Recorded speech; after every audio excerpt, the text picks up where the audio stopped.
भगवान अब पांडवों को राज्य मिल गया, सभी से मिलकर जाते हैं। चलते समय विचार करते हैं कि माता गांधारी से भी मिलना चाहिए। जाते हैं गांधारी के पास।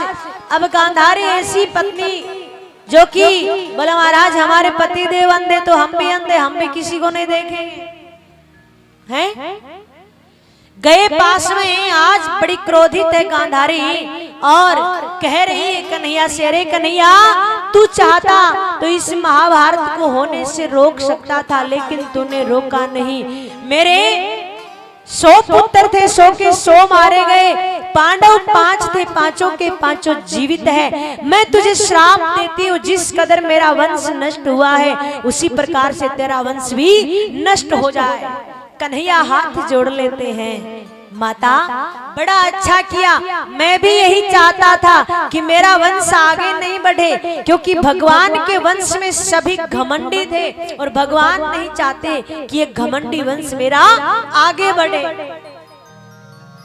अब महाराज वो समय आ जाता है धीरे धीरे, जिस प्रकार से उन्होंने श्राप दिया था।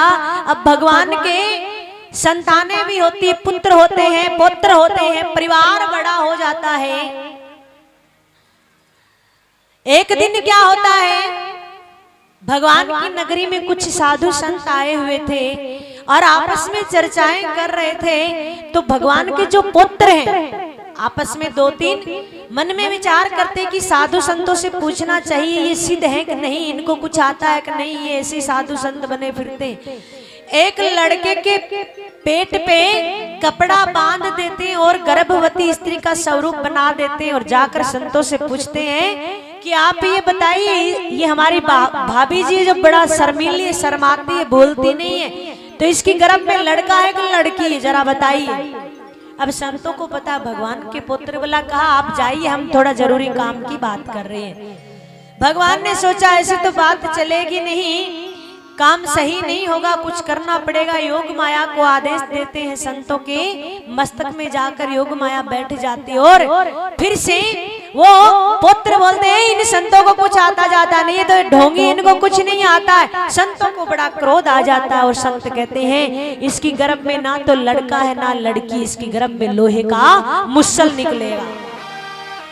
बच्चे बड़ा घबरा जाते, एक वृक्ष की आड़ के जाकर आड़ में और वो वस्त्र हटाते हैं, देखते हैं कि लोहे का मुसल निकलता है और जाते हैं उग्रसेन जी के पास। और जैसे ही उग्रसेन जी के पास जाते हैं सारा वृत्तांत बताते हैं कि ऐसे ऐसे बात हो गई।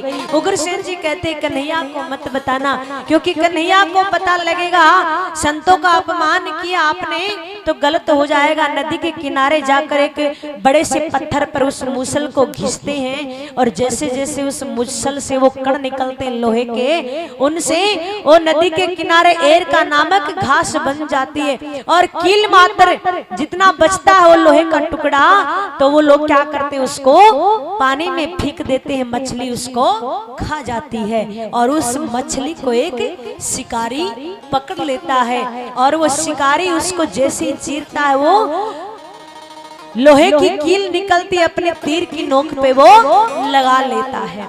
अब महाराज धीरे धीरे वो समय आ ही जाता है। अब भगवान अपने इधर शवधाम जाने की तैयारी कर रहे हैं। इधर एक दिन क्या होता है, वो यदुवंशी क्या करते हैं आपस में मदिरा पान कर लेते हैं, किसी बात पे कहा सुनी हो जाती है और बातों ही बातों में वो झगड़ा करने लग जाते हैं और जो एर का नामक जो घास थी वो तलवार बन जाती है और एक दूसरे को सभी मार देते, काट देते, सब कुछ नष्ट हो जाता। भगवान जाने की तैयारी कर रहे हैं। इधर देवता भी खड़े हैं, कब भगवान आए, पुष्प लिए खड़े हैं आगमन में। भगवान जाने की तैयारी करते हैं, एक वृक्ष के नीचे लेटे हुए हैं और वो वृक्ष पूरी तरह से भगवान पे झुका हुआ है पूर्ण रूप से। अब उसी रास्ते से वो शिकारी जा रहा था जिसने अपने तीर की नोक पे कील लगाई थी और भगवान के पैर की मणि चमक रही है, तो वो शिकारी सोचता है कि हिरण की आंख चमक रही है और सोचकर वो तीर चला देता है और तीर जाकर भगवान के पांव में लगता। देखिए सब भगवान की लीला है। ऐसा कौन सा तीर है जो भगवान को मार सके।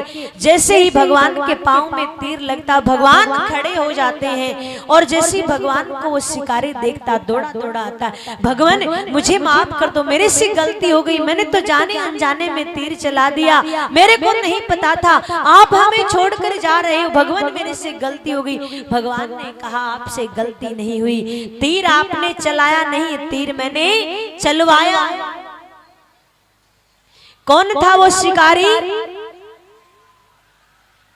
बाली की पिछले जन्म में मैंने आप पे तीर चलाया था, अब आपने मुझ पे तीर चला दिया, हिसाब बराबर हो गया। अब भगवान अपने धाम चले जाते हैं। देवता पुष्प वर्षा करते हैं, भगवान को लेकर चले जाते हैं। बोले कृष्ण कन्हैया लाल की।